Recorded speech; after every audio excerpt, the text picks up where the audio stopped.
आदाब दोस्तों। आज का वीडियो दो अधिकारियों के लिए रहेगा। पूरे वीडियो में दो अधिकारियों का संदेश रहेगा। एक तो कुल सचिव संपूर्णानंद संस्कृत विद्यालय बनारस के लिए रहेगा और दूसरा पार्ट जिला अधिकारी महोदय अम्बेडकर नगर के लिए रहेगा। वो एक मामला है, दोनों की वजह से फंसा हुआ है और यहाँ नीचे अधिकारी पैसा ले लेके इधर उधर करते हैं और मामला हल नहीं हो रहा है।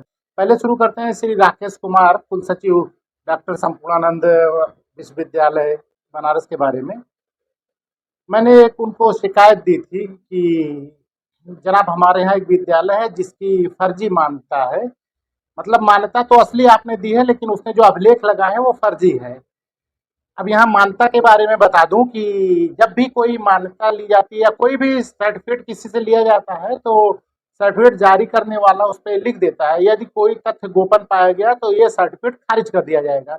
इसी तरह स्कूल के मान्यता के बारे में भी लिखा जाता है कि आपने जो डॉक्यूमेंट दिए हमने जांच उच की, उसके हिसाब से ये जारी कर दे रहे हैं, लेकिन अगर कोई तथ्य गोपन पाया गया तो उसे खारिज कर देंगे। इसी आधार पे मैंने संपूर्णानंद संस्कृत महाविद्यालय बनारस के कुलपति को एक चिट्ठी लिखी थी कि हमारे यहाँ एक हर्षेश्वर नाथ महाविद्यालय है जिसकी मान्यता आपने दी है, लेकिन वो सरकारी भूमि पे बना है। वो ग्राम समाज की खेल का मैदान था, उस पे बना हुआ है, तो तथ्य गोपन था, आप उसकी मान्यता खारिज कर दीजिए।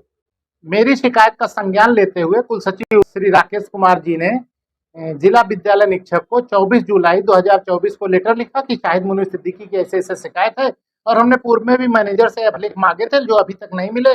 अतः आपसे अनुरोध है कि वो प्राप्त करा दीजिए जिससे हम जांच पूरी करें। जिला विद्यालय निरीक्षक ने इसका जवाब क्या दिया क्या नहीं दिया वो नहीं पता चला, लेकिन मेरी शिकायत निरंतर जारी रही। अच्छा, मैंने साक्ष्य क्या लगाया था? साक्ष्य लगाया था कि जिला विद्यालय निरीक्षक ने एक पूर्व में श्री रामाश्रय यादव जी के शिकायत पे उप जिला अधिकारी जलालपुर को जून में ही एक लेटर दिया था कि इस संबंध में आप जांच करके बता दें कि वो स्कूल की जमीन क्या सरकारी जमीन है या उनकी है, क्योंकि वो राजस्व का मामला था। जिला विद्यालय निरीक्षक बेचारे अपना क्या करते उसमें, तो इसलिए उन्होंने उनसे पूछा। एसडीएम ने जल्दी जवाब नहीं दिया, क्योंकि मैंने बताया ना कि वो मैनेजर ने कुछ खेत बेच उच के पैसा दिया था, तो मैंने उसको आगे बढ़ाया कि भैया इसकी रिपोर्टिया तो दे दो।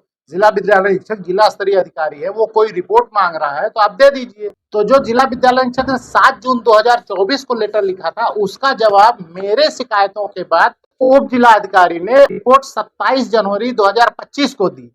अगर मैं ना पीछे पड़ा होता तो ये वही पैसा खा के हमेशा के लिए दबाए रहता, लेकिन मजबूरन देना पड़ा इसको। रिपोर्ट दी, उसमें लिखा कि हाँ पैमाइश की गई, स्कूल के नाम से जमीन नहीं है, खेल का मैदान का अंश आता है, जिसको बेदखली का मुकदमा तहसीलदार की न्यायालय में दाखिल कर दिया गया, जिसकी अगली सुनवाई फला तारीख को है। वो लोग ऐसा लिखते रहते। अच्छा, ये रिपोर्ट जिला विद्यालय निरीक्षक को मिल गई, उसने प्राप्त भी किया। जो मैं लेटर लगा रहा हूँ उसमें देखिए उसका ठप्पा भी है जिला विद्यालय निरीक्षक। यही रिपोर्ट इसे संपूर्णानंद संस्कृत महाविद्यालय बनारस को भेजनी थी। ये भेज देता, वो उसकी जांच करके मान्यता निरस्त कर देते, लेकिन ये नहीं भेज रहा था। अब इसमें मैं लगा, मैंने यूनिवर्सिटी के कुल सचिव को रिपोर्ट भेज दी, कुलपति के नाम से भी भेज दी कि ये जिला विद्यालय निरीक्षक ने जांच करवाई थी, एसडीएम की जांच आख्या है, अब तो पुष्टि हो गई है कि सरकारी जमीन पे मान्यता प्रत्यर्थित कर लीजिए और उसे अवगत करा दीजिए। कुल सचिव ने नोटिस जारी की और सबको बुलाया, उसका जो भी सेटिंग हुई हो तो उसे जो इन लोगों ने बताया तो उसने एक सुनवाई लगा दी कि शिकायतकर्ता शाहिद मुनीर सिद्दीकी जिला विद्यालय निरीक्षक और प्रबंधक हाजिर हों, इतनी तारीख को अपना बयान दें। तो मैं नहीं गया, कितनी सुनवाई में कहाँ जाएंगे यार। और मैंने आपको खबर दी थी, मैंने एक्ट के अनुसार बताया था कि आपको सूचना दे रहा हूँ। आपने लिखा है ना मान्यता देते वक्त कि अगर कोई तथ्य गोपन पाया गया तो इसे निरस्त कर दिया जाएगा, तो मैंने तथ्य गोपन बता दिया है। अब इसमें मैं क्या हाजिर हूँ यार, मुझे आके क्या देना है? और जो मैंने कहा है वही बयान मेरा रहेगा।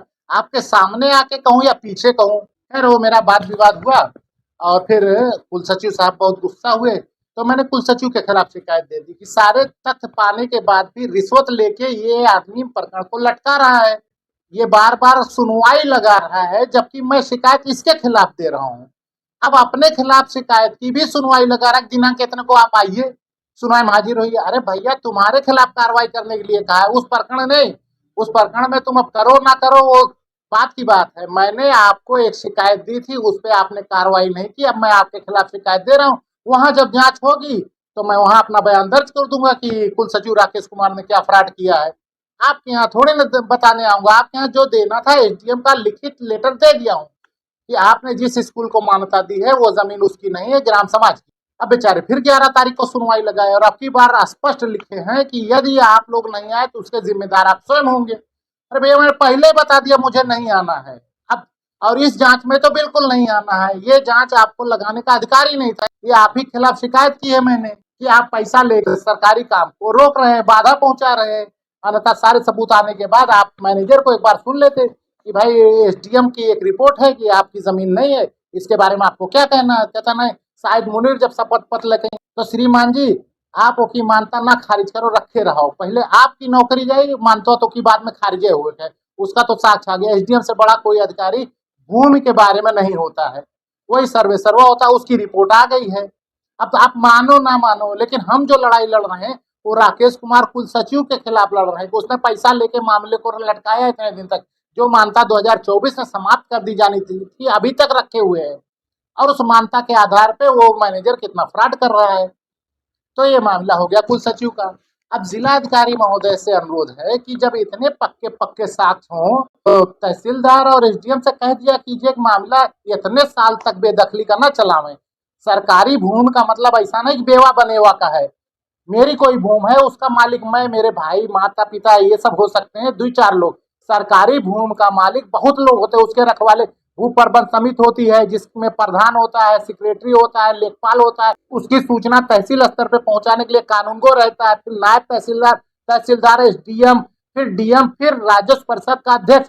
इतने लोग सरकारी जमीनों की देखभाल करने के लिए रहते हैं। तो ऐसे मामले को ऐसा न लटकाओ तो बेवा बनेवा की चीज है। और आप तो बहुत अच्छे अच्छे नोटिस निकालते हैं विद्यालय के अवैध कब्जे के बारे में कि उनको 30 तारीख तक खाली करा दो, 40 तारीख तक खाली करा दो। तो इसके बारे में भी आप एसडीएम महोदय से कहिए कि जितना लूटे लाटे करा सब लय हुए भय हो, अब वो का काम कह दो। और बेदखली का मुकदमा रहे 1 साल से ज्यादा ना चलाओ। मैं मानता हूँ नियम में कोई डेट नहीं फिक्स ये इतने दिन में करो, लेकिन डायरेक्शन कई बार आया है कि शीघ्र इसको निस्तारण किया करें। अब 55-56 साल तक तारीख है पड़ा करत की, क्योंकि उसका आप लोग मानते हैं कोई देखने वाला नहीं है, और मेरा मानना है कि उसको देखने वालों से ज्यादा कोई और देखने वाला नहीं है। तो मेरा अनुरोध है, मैं पत्र लगा भी देता हूँ और आपको शिकायत भी दे दूंगा।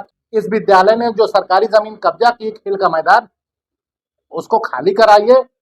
विद्यालय गिराइए ना गिराइए कोई बात नहीं, लेकिन खाली तो करा ही लीजिए। वो कह दो अपना टंडीला फंडीला हटा ले। और बाकी मान्यता का है वो कुल सचिव और कुलपति जी देखें।